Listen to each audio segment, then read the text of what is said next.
ఈ జరిగే ఎన్నిక ఒకరిని ఎంపీ చేయడానికో ఒకరిని అధికారంలో కూర్చోబెట్టడానికో కాదు. ఇది తెలంగాణ భవిష్యత్తును, తెలంగాణ తలరాతల్ని మార్చే ఎన్నిక. ఇప్పుడే వినోదన్న చెప్పిండు, ఈ జూన్ వస్తే తెలంగాణ వచ్చి 10 ఏళ్ళు అవుతుంది. మరి 10 ఏళ్ళు అయ్యే సందర్భంగా ఆ రోజు పెద్దలు హైదరాబాద్ ను 10 ఏళ్ళు ఉమ్మడి క్యాపిటల్ గా పెట్టారు. మరి ఇప్పుడు మళ్ళా దాన్ని ఎక్స్టెండ్ చేయాలని చంద్రబాబు నాయుడు ఇంకా కొంతమంది కుట్రలు చేస్తా ఉన్నారు. మరి ఈ తెలంగాణ హైదరాబాద్ ఇక ఉమ్మడి క్యాపిటల్ కాదు, మాది, మా హక్కులు మాయి అని కొట్లాడాలంటే ఈ గులాబీ జెండా ఢిల్లీలో పార్లమెంట్ లో ఉండాలి. కాంగ్రెస్ వాళ్ళకు బీజేపీ వాళ్ళకి ఏముంటది, వాళ్ళకు రాజకీయ ప్రయోజనాలు ముఖ్యం, వాళ్ళకు రాష్ట్రం గురించి ఆలోచించేటోళ్ళు కాదు. వాళ్ళ కథ ఎంతసేపు ఓడ దాటేదాకా ఓడ మల్లప్ప, ఓడ దాటినాక బోడ మల్లప్ప కథ ఉంటది. మీరు చూడలేదా కాంగ్రెస్ వాళ్ళు పోయినసారి ఎలక్షన్లల్లా ఇదే అక్కన్నపేట ఊర్లలోకి వచ్చి మీ చేతులల్లా మొక్కిండ్రు, మీ కాళ్ళల్లా మొక్కిండ్రు. 6 గ్యారెంటీలు అమలు చేస్తాం, 100 రోజుల్లోనే 6 గ్యారెంటీలు అమలైతే అన్నారా లేదా? మరి 100 రోజులు పోయి ఇప్పుడు దాదాపు 150 రోజులైంది, వచ్చినాయా? 150 రోజులైనవి, వచ్చినాయా? గద్దెనెక్కగానే మొదటి సంతకం రుణమాఫీ మీద అన్నారు, మొదటి సంతకం 6 గ్యారెంటీల మీద అన్నారు. ఎంత జూటా మాటలు మాట్లాడుతుండ్రు. 6 అయిపోయినాయి, 6 అయిపోయినాయి అని లంగ మాటలు చెప్తుండ్రు ఈ రేవంత్ రెడ్డి, ఈ కాంగ్రెస్ నాయకులు. నేను అడుగుతున్న అక్క చెల్లెలను, ఏమైతుంది? చెక్ బౌన్స్ అయితే శిక్ష పడుతుందా పడదా?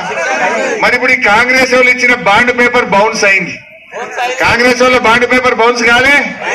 100 రోజుల్లో అన్ని చేస్తామని బాండ్ పేపర్ మీద రాసిచ్చి ఓట్లేసి గద్దెనెక్కి 100 రోజులు దాటినా ఇలా ఒక్కటి కూడా ఇయ్యని కాంగ్రెస్ పార్టీకి శిక్ష పడాలా వద్దా? మీరే చెప్పండి. అప్పుడేమో ప్రామిసరీ నోటు, ఇప్పుడేమో గాడ్ ప్రామిస్లు. దేవుడి మీద ఒట్లు పెట్టురు కొడుకులు, అంటే గాడ్ ప్రామిసులు పెట్టి మోసం చేస్తున్నారు. ఈ రకంగా కాంగ్రెస్ పార్టీ ఇలా అబద్ధాలు చెప్పి రైతులను, మహిళల్ని, అందరినీ మోసం చేసింది. ఈ మధ్య ఇంకో మాట అన్నారు, మేం గెలిస్తే కళ్యాణ లక్ష్మితో తులం బంగారం ఇస్తామన్నారు. వచ్చిందా?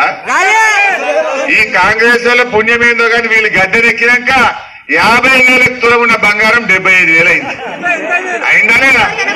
కందిపప్పు 170 రూపాయలు అయింది, సిమెంట్ బస్తా 60 రూపాయలు పెరిగింది, కంకర పెరిగింది, ఇసుక దొరకలేదు, నిత్యావసర వస్తువుల ధరలైతే పెరిగినాయి.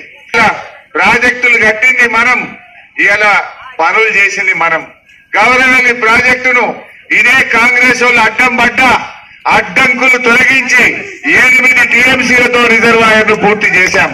పంప్ హౌస్ పూర్తయింది, నీళ్లు వహించడం గౌరవల్లిలా 98% పని అయిపోయింది. ఇక 2 పైసలు అంతే. ఆల్రెడీ పంప్ హౌస్ అయింది, ప్రాజెక్ట్ అయింది, నీళ్లు వచ్చినాం. ఇంత కాలువ తవ్వితే పొలాలకు నీళ్లు వచ్చేదే ఉన్నది. 2 పైసల పని శాత కాదు ఈ కాంగ్రెస్ వాళ్ళకు. మీరు ఎన్ని అడ్డంకులు పెట్టిండ్రు, అయ్యో ఈ ప్యాకేజ్ ఆ ప్యాకేజ్ అని కారం పొడి కొట్టుకుంటా లొల్లులు పెట్టి అడ్డం పడ్డారు. అయినా నేను మా సతీష్ అన్న చెప్తే స్పెషల్ ప్యాకేజ్ ఈ రాష్ట్రంలో ఎక్కడ లేని విధంగా గౌరవల్లిలో స్పెషల్ ప్యాకేజ్ ఇచ్చి దాన్ని పూర్తి చేసినాం.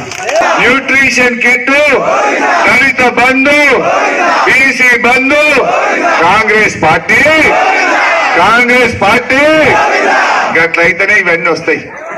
ఏ పని కూడా చేయలే. మరి అటువంటి బీజేపీకి ఓటేద్దామా? దయచేసి ఆలోచించండి. పోయినసారి అంటే ఏదో వేసినాం, ఇవాళ మళ్ళా మోసపోవద్దు. కాంగ్రెస్ బీజేపీలు ఇద్దరు కూడా దొందే, ఇద్దరు రైతు వ్యతిరేకులే.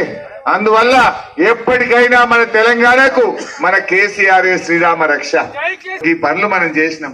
మరి కాంగ్రెస్ వచ్చి ఏం చేసిండు? రివర్స్ గేర్ ఉన్నాయి ఊరగిస్తుండు అంతే. మున్పటి లెక్క బాయికాడ కరెంట్ వస్తున్నదా? మోటార్లు కాల్తలేవా? ఇప్పుడు కేసీఆర్ ఉండగా ఒక్క కరెంటు మోటార్ కాలలే. కాంగ్రెస్ వచ్చిండు, మళ్ళీ మోటార్లు కాలడం మోపైంది. మోటార్ కాలితే 10,000 మీద పట్టలేవా? మనకు 10,000 రూపాయలు ఖర్చు అవుతున్నాయి. నేను అడుగుతున్నా, కేసీఆర్ ఉండగా 10 ఏళ్లలో మోటార్ కాలదెట్లా? ఈ కాంగ్రెస్ రాగానే 5 నెలలనే మోటార్లు కాలుతాయి ఎట్లా? ఎస్టీలు కూడా మా లంబాడి అక్కా చెల్లెల్లారా ఆలోచించండి. కాంగ్రెస్ కనీసం మన లంబాడిలకు మంత్రిని ఇచ్చిండా? కేసీఆర్ ఉండగా సత్యవతి రాథోడ్ అక్కని పెట్టిండు, అంతకుముందు చందులాల్ గారిని పెట్టిండు. వీళ్ళు వచ్చిన తర్వాత లంబాడీలకు కనీసం మంత్రి పదవి కూడా ఇయ్యలే. ఇలా 10% విద్యా ఉద్యోగాల్లో రిజర్వేషన్ ఇచ్చింది కేసీఆర్. తండాలు గ్రామ పంచాయతీలు చేసింది కేసీఆర్. కేసీఆర్ కి ఇయ్యండి, ఈ కాంగ్రెస్ వాళ్ళ మెడలు వంచి పోరాటం మీ పక్షాన అది వచ్చేటట్టు చూస్తామని చెప్పి కూడా గౌరవ వినోద్ కుమార్ గారికి, పెద్దల హరీష్ అన్న గారికి, గౌరవ జెడ్పీటీసీ వినోదన నాయకత్వం, వినోదన నాయకత్వం, హరీష్ అన్న నాయకత్వం, హరీష్ అన్న నాయకత్వం. చేతులు లేకపోతే ఎట్లా ముట్టుకోవాలి చెప్పలేను. జై తెలంగాణ. కేసీఆర్ కన్నా గౌరవనీయులు వెనుక ఉన్న వాళ్ళందరూ కూడా ముందుకు వస్తే మాకు జోష్ కూడా బాగా పెరుగుతుంది. దయచేసి వెనుక ఉన్న వాళ్ళు ముందుకు రావాలి. గౌరవనీయులు ఎంపీ అభ్యర్థి వినోదన్న గారు మాట్లాడాలని చెప్పి కోరుతున్నాను.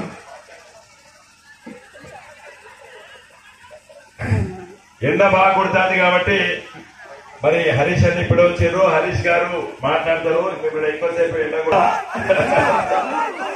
సభకు నమస్కారాలు.